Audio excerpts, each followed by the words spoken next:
नमस्कार विद्यार्थी आणि शिक्षक बांधवांनो, पहा इयत्ता तिसरीची मराठी विषयाचा संकलित मूल्यमापन 1चा मराठी विषयाचा आजचा जो पेपर झाला त्या पेपरचे उत्तराचं स्पष्टीकरण आपण या व्हिडिओमध्ये पाहणार आहोत। चला तर मग लगेचच आपण सुरुवात करूया। पहा तोंडी चाचणी होती 10 मार्कासाठी। खालील परिच्छेद वाच व प्रश्नांची उत्तरे सांग हा परिच्छेद वाचायचा होता आणि तोंडी प्रश्न त्या ठिकाणी आपल्याला उत्तर द्यायचं होतं। पहा वरील उत्तराचे प्रकट वाचन कर याच्यासाठी 3 गुण होते आणि खेळातील मुलांचा नियम काय होता हे उत्तराच्या आधारे सांग। चेंडूच्या साहाय्याने खेळल्या जाणाऱ्या कोणत्याही एका खेळाचे नाव सांग। पहा आता खेळातील मुलांचा नियम काय होता तर पहा नियम काय होता,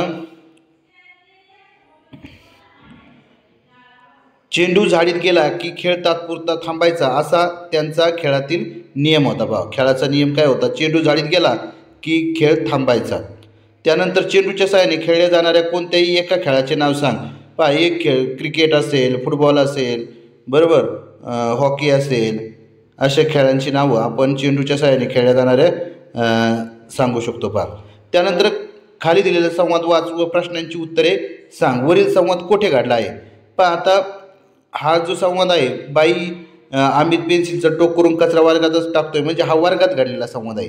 वरील संवादात प्रत्यक्ष किती व्यक्तींनी भाग घेतला आहे? पहा रमेश, बाई आणि अमित अशा यांनी काय केलेलं आहे, भाग घेतलेला आहे। पहा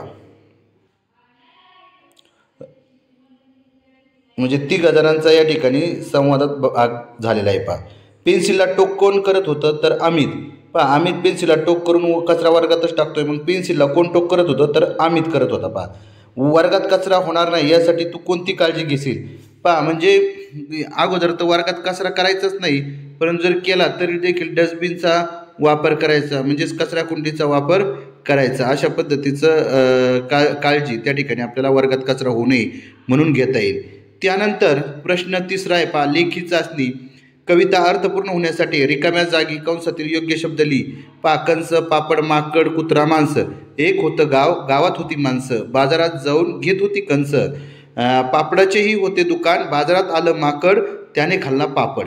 म्हणजे माणसं, कंस, माकड आणि पापड हे शब्द आपण लिहिले तर आपल्याला त्या ठिकाणी 4 पैकी 4 गुण मिळणार होते। पहा त्यानंतर प्रश्न 4था होता, खालील उतारा वाच व त्या खालील प्रश्नांची उत्तरे लिहा। आता ही जो उतारा आहे तो आपल्याला काळजीपूर्वक वाचायचा होता आणि त्याच्या खालची प्रश्नांची उत्तरं आपल्याला अचूक सोडवायची होती। पहा आता चुकी बरोबर ते चौकटीत लिही। नाना काकांनी माळावरील पिंपर रिकामे ठेवले होते, कसं हे विधान चूक आहे। पहा सर्वच उंदीर भज्यांच्या वासाने पिंपापाशी आले, हे विधान काय आहे, बरोबर आहे। त्यानंतर उंदीर मामा कोणावर कोपले होते ते लिही, तर शेतावर उंदीर मामा कोपले होते। शेताजवळ माळावर गोल खड्डा कोणी खाणला ते लिही, तर शेताजवळ माळावर नाना मामांनी खड्डा खाणला होता। आता उंदरांनी शेतातील पिकाची नासाडी करू नये यासाठी तू कोणतेही एक उपाय सुचव व लिही। पहा शेताची स्वच्छता ठेवील, कडेचे तण गवत काढून टाकेल, त्याचबरोबर पिंजरा सापळे लावेल, त्यामुळे उंदीर त्यात अडकतील। पहा एक जरी लिहिलं तरी तुम्हाला 1 मार्क त्या ठिकाणी मिळणार होता। त्यानंतर मुसळधार पावसाने वरोरा जलमय ही जी बातमी आहे ती बातमीवर आधारित काय होते, प्रश्नांची उत्तरं होते। ही बातमी आपण व्यवस्थित वाचल्यानंतर आपल्याला त्यावर आधारित प्रश्नांची उत्तरं लिहायची होती। पहा पावसाचा जोर किती वाजता ओसरला ते लिही, तर पहा त्याचं उत्तर आहे सायंकाळी 6:30 वाजता पावसाचा जोर ओसरला। त्यानंतर दुसरा आहे संपूर्ण चंद्रपूर जिल्ह्यात पाऊस पडण्याची शक्यता कोणी वर्तवली आहे ते लिही। चंद्रपूर जिल्ह्यात पाऊस पडण्याची शक्यता हवामान खात्याने वर्तवलेली आहे। त्यानंतर ही आहे पहा वरोरा परिसर जलमय का झाला होता ते लिही, तर दुपारी झालेल्या मुसळधार पावसाने संपूर्ण वरोरा परिसर जलमय झाला होता। त्यानंतर मुसळधार पावसाने दैनंदिन जीवनावर होणारे कोणतेही 2 परिणाम लिही। पहा रस्ते बंद होणे व वाहतुकीची कोंडी होणे, हे मुसळधार पाऊस झाला तर काय होतात, गावाकडचे रस्ते, त्याचबरोबर इतर नद्यामधून म्हणजे ज्या नद्यावरती पूल बांधण्यात आलेले आहेत ते पूल, जे छोटे पूल आहेत त्या पुलावरती लगेच पाणी येतं, म्हणजे रस्ते बंद होणं, वाहतूक कोंडी यासारख्या समस्या निर्माण होतात। घर मालमत्तेचे नुकसान होते। पहा म्हणजे नदी शेजारी जर घर असेल किंवा काही मालमत्ता असेल तर ते मालमत्ता पुरामुळं काय होतं, त्याचं नुकसान होते। पहा शेती पिकाचं नुकसान, वीज जाणे, अशा अनेक दैनंदिन जीवनावर परिणाम करणाऱ्या घटकांना तोंड द्यावं लागतं पहा मुसळधार पावसाने। आता आपण अनुभवतोच आहोत की मुसळधार पावसामुळे किती जनजीवन त्या ठिकाणी विस्कळीत झालेलं होतं। पहा त्यानंतर प्रश्न 6 आहे, खालील कविता वाच व दिलेल्या प्रश्नांची उत्तरे लिही. पहा, पडगमवरती टिपरी पडली तडम तडतड तडम, ही जी कविता होती ही कविता आपल्याला व्यवस्थित वाचल्यानंतर त्याच्यावर आधारित प्रश्नांची उत्तरे लिहायची होते. पहा, काय ते लिही. पडगम, पडगम काय तर एक वाद्य आहे. मेघ या शब्दासाठी कवितेत आलेला समानार्थाचा शब्द लिही. मेघला काय समानार्थ शब्द तर ढग. तडतड या नादमय शब्दासारखा कोणता एक नादमय शब्द लिही. कडकड.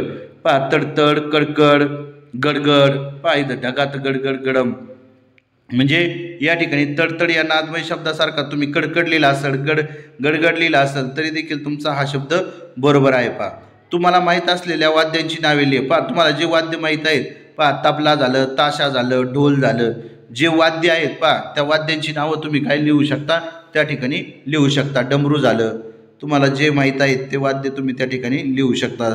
सनई, बासरी. सूचनेनुसार कृती कर. खालील वाक्यातील नाम ओळख व नाम असलेले शब्द सादुरकीत कर. तेजस फार हुशार आहेत. या ठिकाणी नाम काय आहे तर तेजस, त्याच्या खाली अंडरलाईन करायची होती. पाहत त्यानंतर खालील वाक्यातील सर्वनाम ओळख व लिही. मनुली होती दंग, तिला दिसला पतंग. तिला, तिला हे काय आहे सर्वनाम आहे. पहा, आता कंसातील योग्य शब्द वापरून रिकाम्या जागी लिही. गुण होते 2.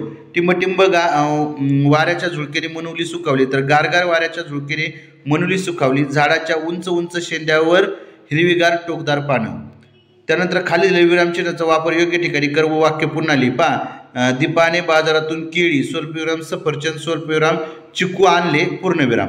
अशा पद्धतीचं हे वाक्य आपल्याला लिहायचं होतं. पहा, स्वल्पविराम 2 ठिकाणी दिला आणि वाक्य जसं तसं लिहिलं तर 2 गुण आपल्याला मिळणार होते. पहा, तुला कोणता रंग आवडतो. पहा, तुम्हाला जो आवडतो रंग तो त्या ठिकाणी लिहा.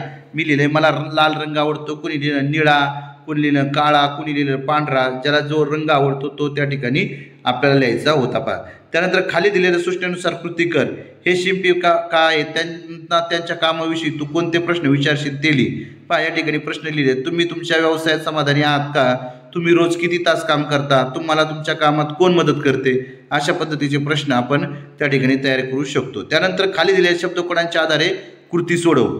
तर आता पहा, या ठिकाणी काय दिलं आहे, एक कोड दिलं आहे, त्यानुसार आपल्याला काय करायची आहे, कृती सोडवायची आहे. पहा, आता पहा पहिला प्रश्न काय आहे तर मातीपासून बनवलेली वस्तू. आता याच्यामधून आपल्याला या कोड्यातून शोधायची. पहा, मातीपासून बनवलेली वस्तू कोणती तर पहा मडके, हे काय आहे मातीपासून बनवलेली वस्तू आहे. त्यानंतर एका फळाचे नाव लिही. पहा, या ठिकाणी आपण काय लिहिले टरबूज. पहा, टरबूज म्हणजे अशा पद्धतीचं हे. पहा, आता कणीस, म्हणजे असे जे शब्द आहेत मातीपासून आणखी कोणकोणतं वस्तू तयार होतात. पहा, या ठिकाणी पहा पाट देखील, पाट दगडापासून तयार केला जातो. पहा, म्हणजे या ठिकाणी आपल्याला काय लिहायचं होतं कप. पहा, कप बरोबर, मातीपासून कोणती वस्तू तर कप बरोबर. म्हणजे अशा पद्धतीचं आपल्याला फळाचं नाव देखील त्या ठिकाणी तुम्ही लिहू शकत होते. पहा, टरबूज बरोबर. त्यानंतर आणखी पहा शोधा, याच्यात म्हणजे तुमच्या लगेच लक्षात येईल. पहा, खारीक बरोबर. म्हणजे अशा पद्धतीने हे शब्द कोड सोडल्यानंतर आपल्याला फक्त एकच लिहायचं होतं. 2 मार्कासाठी हा प्रश्न होता. पहा, अशा पद्धतीने आपण इयत्ता 3रीची ही मराठी विषयाची संकलित मूल्यमापन 1ची प्रश्नपत्रिका कशा पद्धतीने सोडवणं आवश्यक असते, त्याचबरोबर या प्रश्नपत्रिकेचे अचूक उत्तरं या व्हिडिओमध्ये पाहिलेले आहेत. जर आपणाला हा व्हिडिओ आवडला असेल तर आपला जो चॅनल आहे VPN गुरु या चॅनलला नक्की सबस्क्राईब करा. कारण की असेच नवनवीन व्हिडिओ म्हणजेच या ठिकाणी विद्यार्थ्यांसाठी आणि शिक्षकांसाठी आवश्यक असणारे नवनवीन व्हिडिओ आपण या आपल्या चॅनलवरती अपलोड करत असतो. नक्कीच आपल्या या चॅनलला सबस्क्राईब करा, बेल आयकॉन प्रेस करा, कारण की येणारे नवनवीन व्हिडिओ तुम्हाला त्या ठिकाणी पाहता येतील आणि त्याचं नोटिफिकेशन तुम्हाला येईल. धन्यवाद.